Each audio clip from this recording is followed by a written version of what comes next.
Mateus capítulo 24 de William Hendrickson. Tem um sumário grande pra caramba aqui.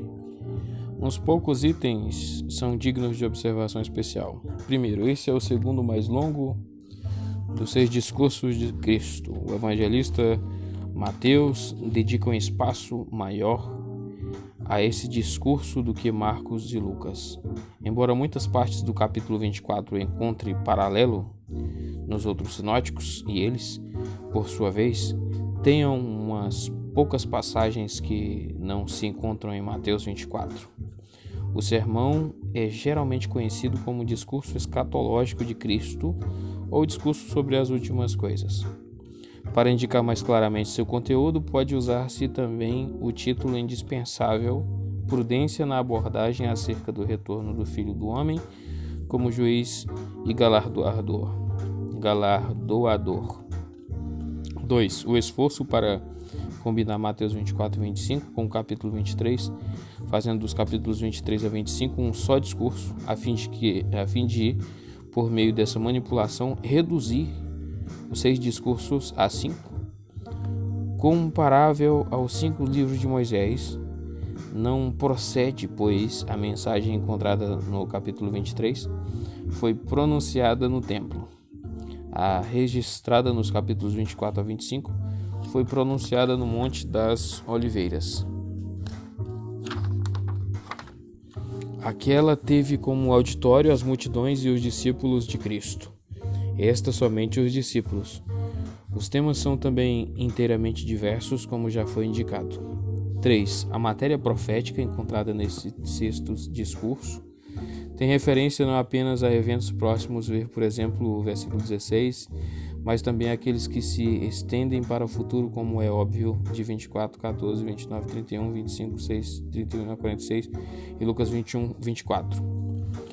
Número 4. Por meio do processo da perspectiva profética, fenômeno segundo o qual acontecimentos extensamente separados são vistos como se fosse um só bloco, assim como as montanhas vistas de longe, as quais se fundem ante nossos olhos, como já foi explicado em conexão com 10:23 e 16:28, aqui se entrelaçam 2 acontecimentos de grande importância, a saber, letra A, o juízo sobre Jerusalém e sua queda no ano 70 depois de Cristo, e B, o juízo final na consumação da história do mundo. Nosso Senhor prediz uma iminente catástrofe como um tipo de tribulação no final desta dispensação.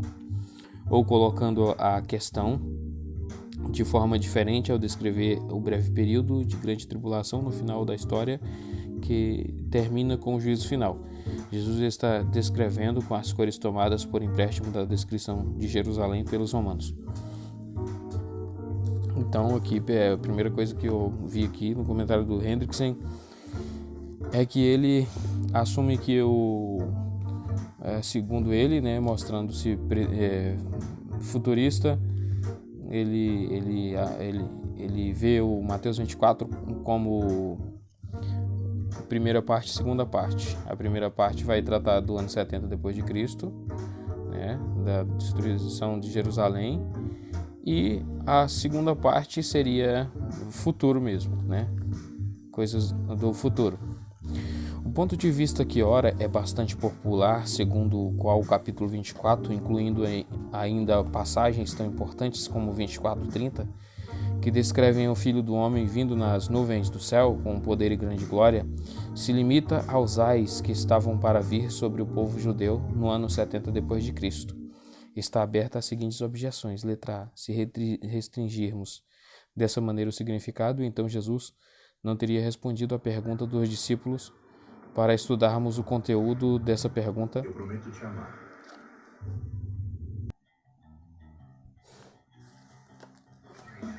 O ponto de vista que ora é bastante popular, segundo o capítulo 24, incluindo ainda algumas passagens importantes como 24:30, que descrevem o Filho do Homem vindo nas nuvens do céu com poder e grande glória, se limita aos ais que estavam para vir sobre o povo judeu no ano 70 depois de Cristo.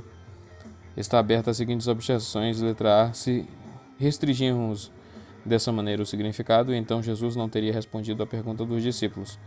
Para estudarmos o conteúdo dessa pergunta, devemos nos referir não apenas ao Evangelho de Marcos, 13:4 e o de Lucas 21:7, mas também ao de Mateus 24:3.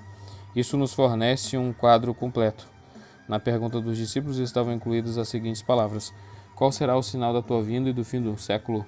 Ora, se em todo o discurso que se segue, Jesus nunca falou da sua vinda escatológica na consumação da história mundial, então ele não respondeu à pergunta deles.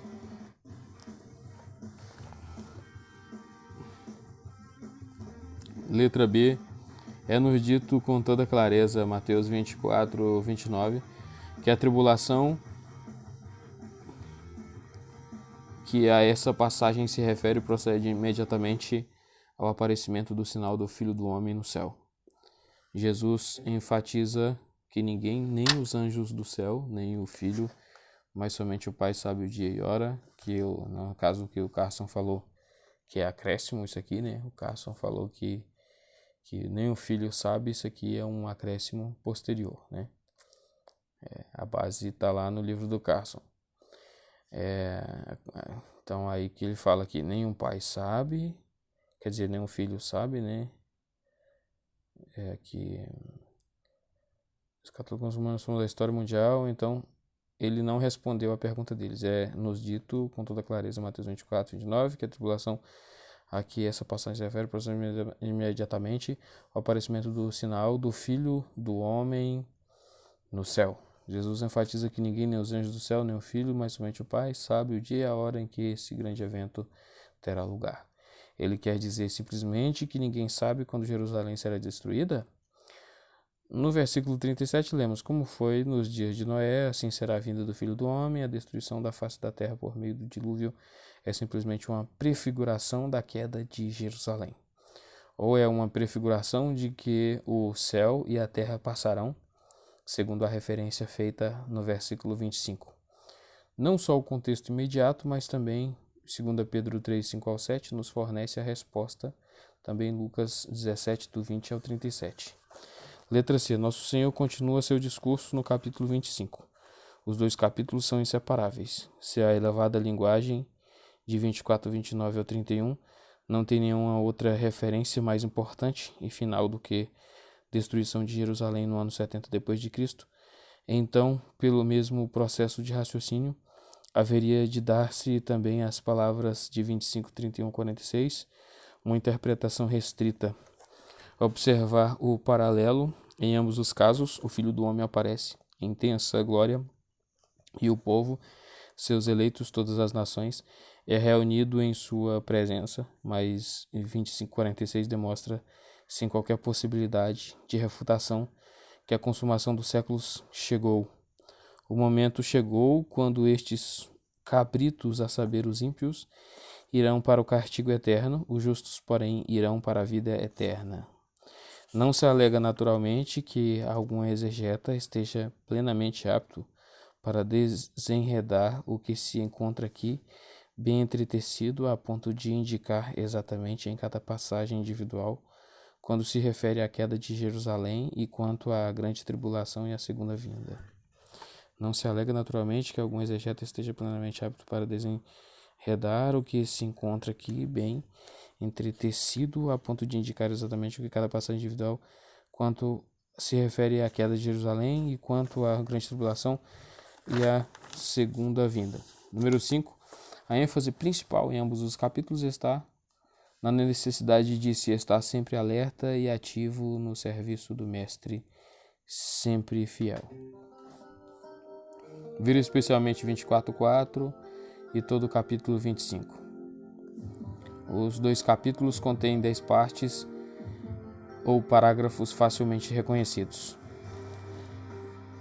Primeiro, nos versículos 1 ao 3, descreve-se a ocasião que deu origem a esse discurso. Essa ocasião é a seguinte: em harmonia com o que Jesus já havia explicado, em 23:38, tendo deixado o templo, ele agora responde à expressão de assombro dos discípulos acerca da grandeza desses edifícios, predizendo sua total destruição.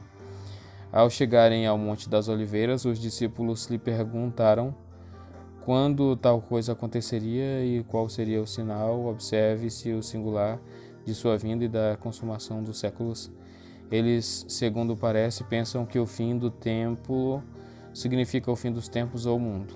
2. Em sua resposta, Jesus, antes de tudo, versículo 4,14, prediz a vinda de vários eventos.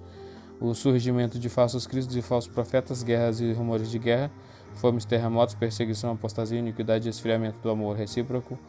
Ele declara que tudo isso será apenas o princípio dos ais ou dores de parto. O fim acerca do qual os discípulos inquiriram ainda não é mais definitivo, é o fato de que o evangelho será pregado no mundo inteiro e então virá o fim. 3. Se pudermos considerar a pregação do evangelho no mundo inteiro como sendo o primeiro dos dois sinais preliminares definidos, então a grande tribulação descrita nos versículos 15 e 28 seria o segundo. Sua ocorrência será imediatamente antes da aparição do sinal do Filho do Homem no céu e sua gloriosa segunda vinda, e ela é prefigurada pelas dores que aguardam Jerusalém. Essas dores são seguidas também por um sinal específico, a saber, o aparecimento do sacrilégio desolador. Isso é, Jerusalém cercada de exércitos, Lucas 21:20, que conduzem a imagem idólatra do imperador em seus estandartes. Isso seria o sinal para que os da Judeia fugissem para os montes. Contudo, a destruição de Jerusalém não é o fim dos séculos. Os crentes não devem ser enganados pelos clamores tais como vejam aqui está o Cristo ou ei-lo ali. No que concerne à segunda vinda, ninguém precisará chamar atenção para ela, porque será repentina e visível em toda parte, assemelhando-se a um relâmpago que risca o horizonte e é visto por todos. Essa vinda do Filho do Homem ocorrerá quando precisar ocorrer, porque moral e espiritualmente a humanidade terá se deteriorado de maneira tal que se assemelhará à carniça pronta para ser devorada pelos abutres. 4. O sol se escurecerá, a lua não dará sua claridade, as estrelas cairão do firmamento, etc. Então, de repente, surge o sinal, o único sinal acerca do qual os discípulos haviam indagado, o Filho do Homem surgindo no firmamento. O caráter glorioso desse aparecimento é prova convincente de que esse é, sem dúvida, o Messias da profecia e de que as bodas do Cordeiro com sua esposa, a Igreja, estão para ser celebradas. Efésios 5:32, Apocalipse 15:19-7. Ao som da trombeta, os anjos reunirão os eleitos de Deus de todos os lugares da terra. 5. Nos versículos 32 e 35, encontra-se uma lição extraída da figueira e pode ser parafraseada assim: tão logo seus ramos se renovam e suas folhas brotam, vocês sabem que o verão se aproxima. Assim também vocês, meus discípulos, quando virem tudo isso, a série de eventos que chega a um clímax com a aparição do sacrilégio desolador, saibam que a queda de Jerusalém e seu templo está próxima às portas.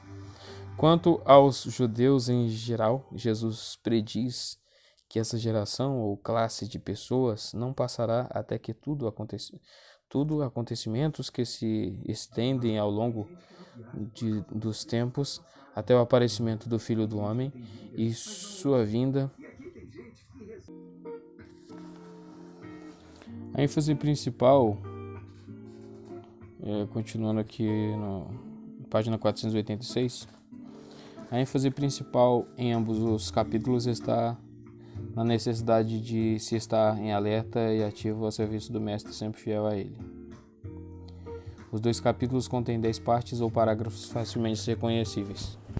Primeiro, nos versículos 1-3, descreve-se a ocasião que deu origem a esse discurso. Essa ocasião é a seguinte, em harmonia com o que Jesus já havia explicado em 23:38, tendo deixado o templo, ele agora responde à expressão de assombro dos discípulos acerca da grandeza desses edifícios, predizendo sua total destruição. Ao chegarem ao Monte das Oliveiras, os discípulos lhe perguntaram quando tal coisa aconteceria e qual seria o sinal de sua vinda e da consumação dos séculos. Eles, segundo parece, pensam que o fim do templo significa o fim dos tempos do mundo.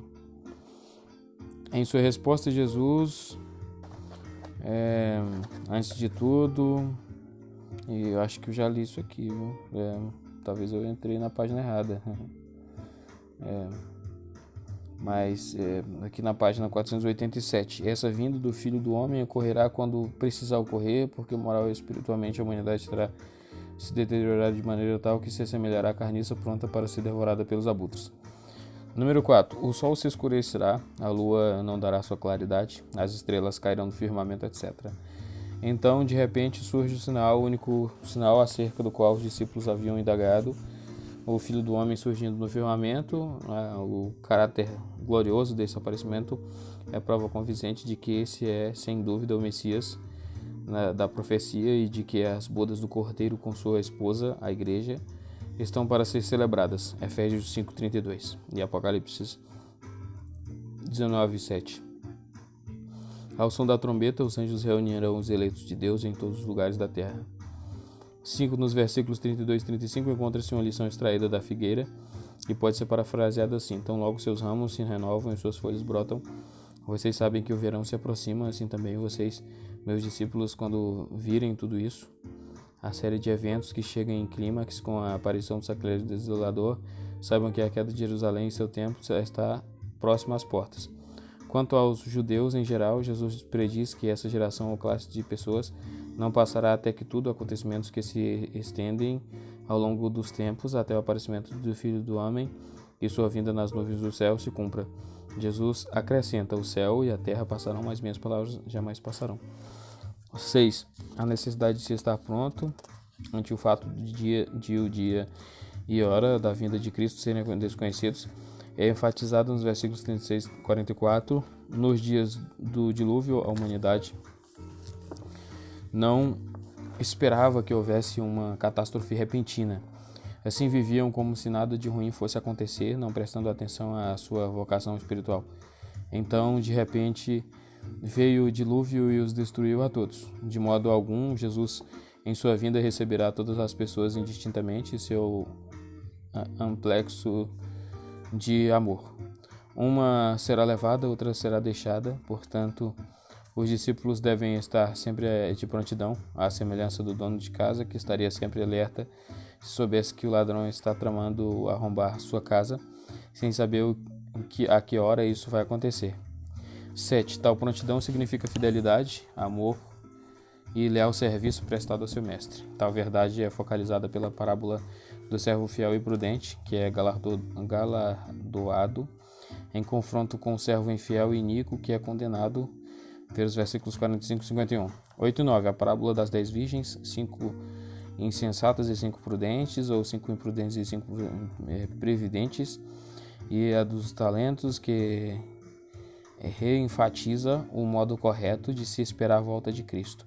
Entretanto, cada uma em seu próprio estilo. A primeira enfatiza a prontidão, a segunda acrescenta a prontidão e a fidelidade. 10. Nos versículos 31 e 46, descreve-se a vinda do Filho do Homem em sua glória para julgar todas as nações, sob o simbolismo de um pastor que põe as ovelhas à sua direita, mas os cabritos à sua esquerda. Os da direita, que mais adiante são chamados de os justos, serão galardoados com a vida eterna. O serviço amoroso que pela graça tem prestado espontaneamente aos irmãos de Cristo, mesmo aos menores deles, por isso ao próprio Cristo, mostra que sua fé era genuína. Da mesma forma, a ausência desse serviço amoroso prova o contrário em relação aos da esquerda, os ímpios, que são condenados ao castigo eterno. Versículo 1. Aqui foi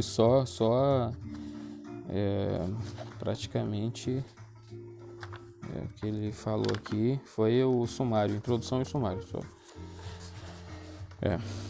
Aí já deu uma ideia mais ou menos.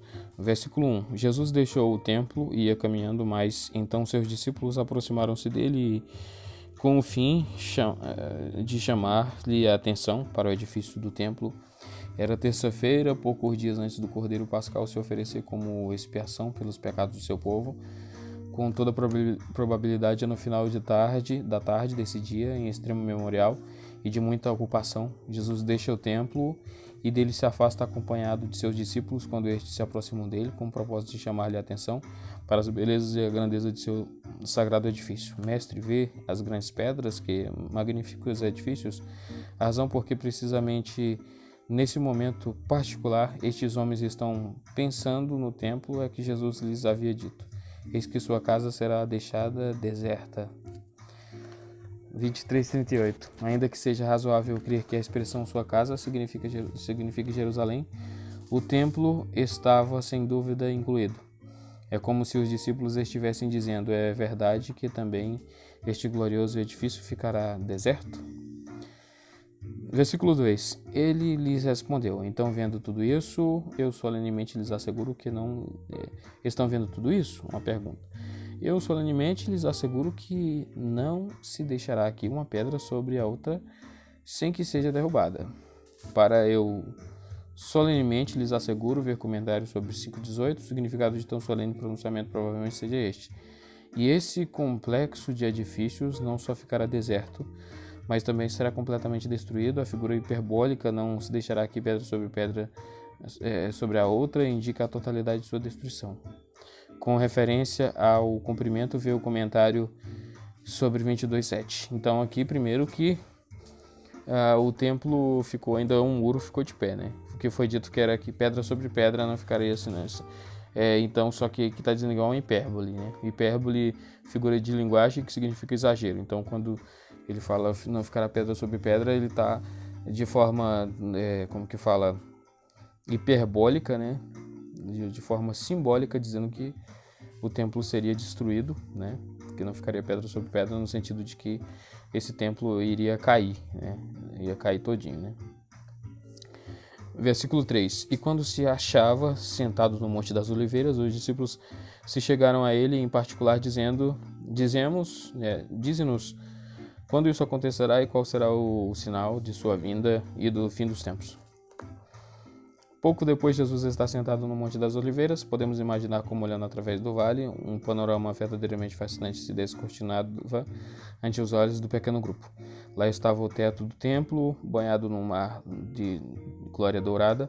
Lá estavam aqueles belos pátios dispostos como terraços, bem como aqueles claustros de nível mármore que pareciam resplandecer e brilhar à luz do sol poente.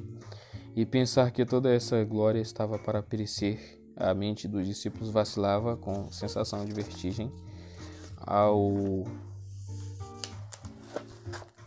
ponderarem sobre essa misteriosa e assombrosa predição. Toda essa glória, seu santo monte, belo e sobranceiro, é a alegria de toda a terra. O Monte Sião, a cidade do grande rei, percorrerei a Sião, rodeia-se toda, cantai-lhe as torres, notai bem seus baluartes, observai os seus palácios. Salmos 48:2. Isso seguramente não era menos verdadeiro com respeito ao templo grandemente ampliado e prodigamente adornado, que o rei Herodes começara a construir. Jamais houve em tempos antigos ou modernos um edifício sagrado que se assemelhe ao templo, quanto à localidade ou quanto à magnificência. A literatura rabínica não é particularmente favorável a Herodes. Não obstante, com referência ao templo de Herodes, ela registra: quem nunca viu o edifício de Herodes, nunca em sua vida viu um belo edifício. Podemos imaginar os discípulos erguendo seus olhos para o orgulho de Jerusalém, o templo, com profundo silêncio e tristeza, mentalizando as palavras de condenação proferidas por Jesus. Finalmente, esse silêncio é quebrado por 4 dos discípulos, Pedro, Tiago, João e André, Marcos 13:3. Acercando-se de Jesus, lhe perguntaram: dize-nos quando sucederão estas coisas. A própria forma em que a pergunta é posta, a justa posição das frases, parece indicar que, ao interpretar as palavras do Mestre, esses homens, porta-vozes dos demais, entenderam que a queda de Jerusalém, mormente, a destruição do templo, significaria o fim do mundo. Nessa opinião, estavam parcialmente equivocados, como Jesus irá demonstrar. Um extenso período de tempo interviria entre a queda de Jerusalém e a culminação do século, a segunda vinda. Não obstante, os discípulos não estavam inteiramente errados. Indubitavelmente, havia conexão entre o juízo a ser executado sobre a nação judaica e o juízo final, no dia da consumação de todas as coisas. Como já foi indicado, o primeiro era um tipo, uma prefiguração ou um presságio do segundo. Tem-se questionado como poderiam os discípulos, para quem tão pouco significavam as reiteradas predições de Cristo, com referência à sua morte e ressurreição próximas. Perguntar sobre sua segunda vinda.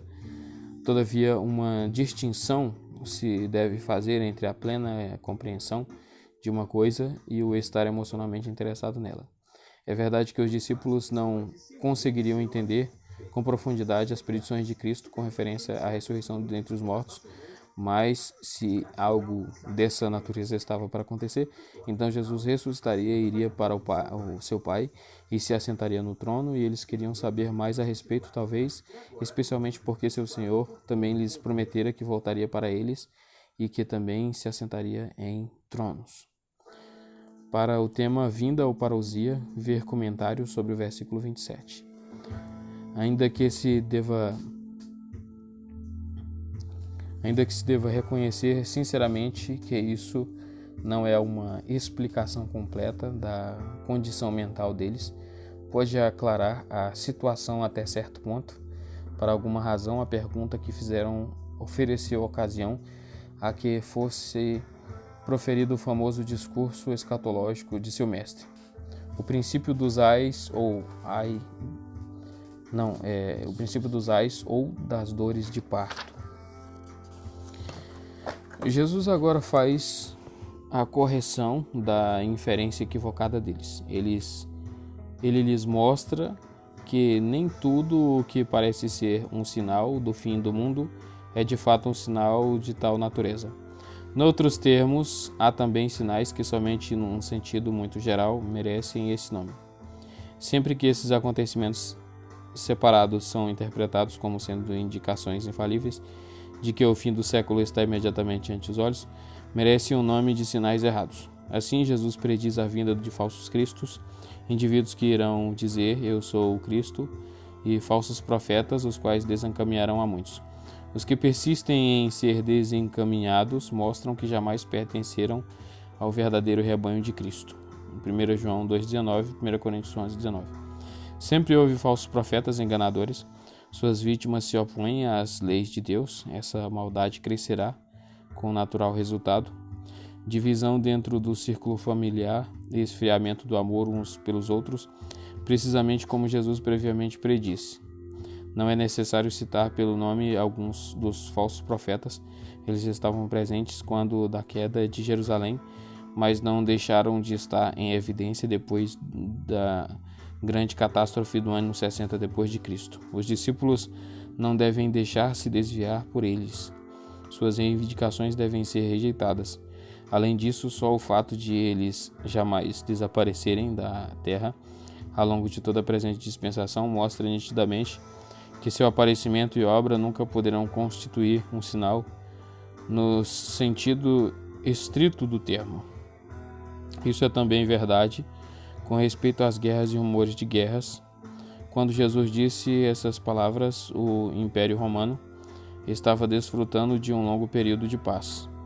Cerca de 4 décadas mais tarde, porém, o tumulto começaria a inquietar o grande domínio de um a outro extremo, de tal sorte que Roma veria 4 imperadores num só ano: Galba, Otto, Vitélio e Vespasiano. Entretanto, essas violentas revoltas e insurreições não podem, por mais que se alargue a imaginação, constituir indicações definitivas de que o Senhor voltaria imediatamente. Isso se faz evidente de imediato quando consideramos o fato de que guerras e rumores de guerras não cessarão com a queda de Jerusalém. Ao longo dos séculos, a profecia alcança contínuo cumprimento. Nação se levantará contra nação e reino contra reino. Certo escritor contou 300 guerras na Europa durante esses últimos 300 anos, e essas guerras estão crescendo em intensidade. É perfeitamente claro que quando qualquer guerra específica é usada como auxílio para os fixadores de datas, produz-se outro sinal errado. Jesus fala também de fomes e terremotos em vários lugares, como sucedia com outros eventos preditos também aqui. Esses distúrbios na esfera física são deveras prefigurados e representações daquilo que numa escala muito mais extensa e intensa ocorrerá na esfera da natureza no final dos tempos, mas, a parte desse sentido muito geral, eles não podem ser corretamente denominados de sinais. Nem mesmo um só deles poderia dar a alguém o direito de fazer predições com respeito ou à data da queda de Jerusalém ou ao tempo da parousia, a segunda vinda de Cristo.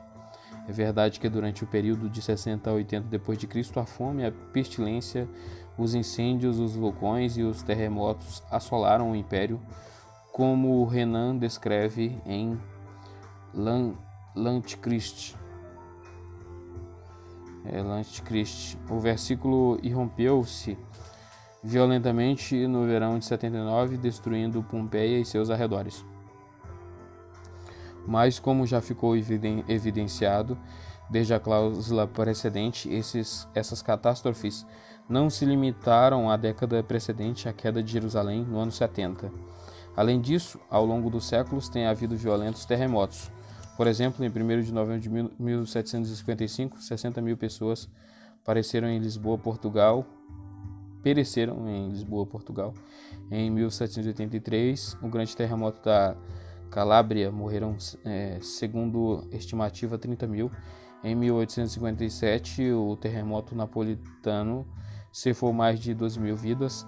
Há também o terremoto de Charleston, em 1886, o de Assam, em 1897, o da Califórnia, em 1906, o qual destruiu considerável parte de São Francisco, o de Messina, em 1908, o de Avezzano, na Itália, em 1915, diversos na Turquia, em 1939 até bem recentemente, o que arrasou a província de Gansu, China, em 1920, o que golpeou o Japão em 1923, destruindo partes de Tóquio e Yokohama.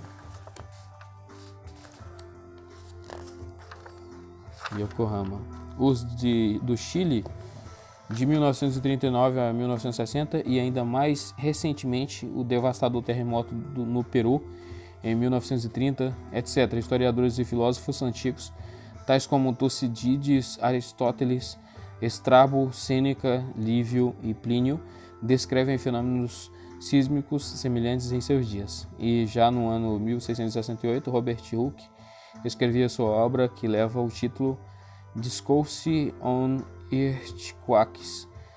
Certo autor enumerou não menos que 700 distúrbios dessa natureza, grandes e pequenos, ocorridos no século XIX. Basta nos adicionar a estes fatos que não só falsos cristos e falsos profetas, guerras e rumores de guerras e terremotos e fomes ocorreram em todos os tempos ao longo da história da Igreja, mas também perseguições e apostasias às quais Jesus faz referência nos versículos 9, 10, 11 e 12, tem se verificado em cada século o dito: e sereis odiados por todas as nações por causa do meu nome, ou seja, por causa de seu relacionamento vital comigo. Ver também o comentário sobre 6:9, etc. A própria expressão todas as nações claramente demonstra que Jesus não está pensando unicamente no que aconteceria durante a vida dos apóstolos. Ora, com respeito aos eventos como esses já descritos, Jesus diz nos versículos 6 e 8, vejam bem, não se perturbem, porque forçoso é que assim aconteça, mas ainda não é o fim. Mas todas essas coisas não é o início das dores. Elas marcam o começo, diz Jesus. Não marcam o fim, portanto não fiquem alarmados.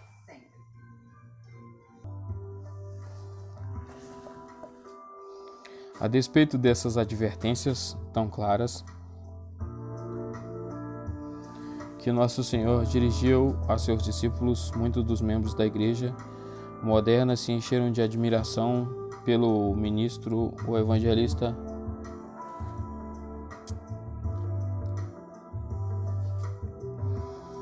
que fala muito doutamente acerca de os sinais dos tempos e se esforça por demonstrar a seus ouvintes que esta ou aquela terrível batalha, ou aquele grave terremoto, ou a fome devastadora, com base na profecia infalível, sinal do iminente regresso de Cristo. É evidente que os eventos aqui indicados contém importante significado. São degraus que conduzem ao alvo final. Por seu intermédio, o fim dos tempos, que se aproxima, é prefigurado e o plano eterno de Deus está sendo levado em frente. Além do mais, quando compreendemos que para o fim da presente dispensação as perturbações indicadas ocorrerão juntas, 24:33, provavelmente serão mais numerosas, mais extensas e terríveis do que nunca, 24:11, Lucas 21:11, e que vão ocorrer em conexão com a grande tribulação que culminará na parousia, Mateus 24:5-9. Podemos concluir que não seria ilógico qualificar a eclosão final destes terrores como sinais concorrentes ou acompanhantes. Jesus prossegue, versículo 3, mas aquele que perseverar até o fim, este será salvo. Como em 10:22, também aqui o significado é o seguinte: aquele que, a despeito de todas essas perturbações e perseguições, permanecer leal a Cristo entrará na glória. Para ele, o período de perseguição e tribulação durará até que a morte o livre desse cenário terreno, pois a igreja em geral durará até o retorno de Cristo em glória, 2 Timóteo 1:7, Apocalipse 11, do 10 ao 12. Nos versículos 4 e 12, Jesus esteve falando de uma série de eventos que, tomados separadamente, não indicam definidamente o fim acerca do qual os discípulos inquiriram. De repente, há uma mudança de "mas esse não é ainda o fim" para "e então virá o fim". Talvez possamos considerar aquele que perseverar até o fim, no versículo 13, como transição, visto que ao dizer o fim, a mente facilmente avança da contemplação do término da vida de alguns indivíduos crentes para a consumação da história do mundo. De qualquer forma, é evidente que o Senhor não desconsiderou a pergunta dos discípulos, havendo-os advertido a que não prestassem muita atenção a esses distúrbios que se repetem tão a miúde, os quais em grande medida podem ser qualificados de falsos sinais. Ele agora diz, versículo 14: e este evangelho do reino será pregado no mundo inteiro como testemunho de todas as nações, a todas as nações, e então virá o fim. Ele não diz então imediatamente, reservando essa palavra imediatamente para o versículo 29, mas simplesmente então. Esse então, bem que poderia ser considerado como a cobrir mais espaço de tempo do que imediatamente depois. O mais terrível ataque final contra o povo de Deus, chamado a Grande Tribulação, de muito breve duração, bem como a própria vinda do Senhor sobre as nuvens, provavelmente esteja incluído nessa referência ao fim. Portanto, o que Jesus está dizendo é que os eventos conclusivos da história do mundo deverão ser precedidos pela proclamação do Evangelho a todas as nações. Pode considerar-se como coisa certa que, na forma como ele viu e predisse, a proclamação global do Evangelho não seria uma questão de umas poucas semanas, meses ou mesmo anos, senão que abrangeria um período muito mais extenso de tempo, muitos séculos. A essência desse Evangelho é sumariada em passagens tais como 3:2, etc. Ele é definitivamente o Evangelho de o reino, isto é, o domínio de Deus no coração e vida pela graça e por meio da fé. Para mais sobre este Evangelho único e exclusivo, seu poder, autor, ênfase, mensagem, etc. Sobre Filipenses, páginas 113 e 118. Não deve ser necessário realçar que não há aqui nenhuma promessa de que cada pessoa receberá a oportunidade de ser salva. Jesus está falando das nações do mundo. Ele está dizendo que cada uma dessas nações, de um modo ou outro, durante o decurso da história, ouvirá o Evangelho. Esse Evangelho será um testemunho, sua aceitação ou sua rejeição será decisiva. Não há aqui nenhuma promessa de uma segunda chance. O que cada nação ou pessoa fizer com a presente proclamação do Evangelho terá um resultado definitivo. É instrutivo comparar estas palavras do nosso Senhor com Apocalipse 11. Nesse capítulo, as testemunhas saem e profetizam 1260 dias. Finalmente, seu testemunho termina. Então, depois de um breve período de perseguição, chamado simbolicamente 3 dias e meio, são transladadas para o céu.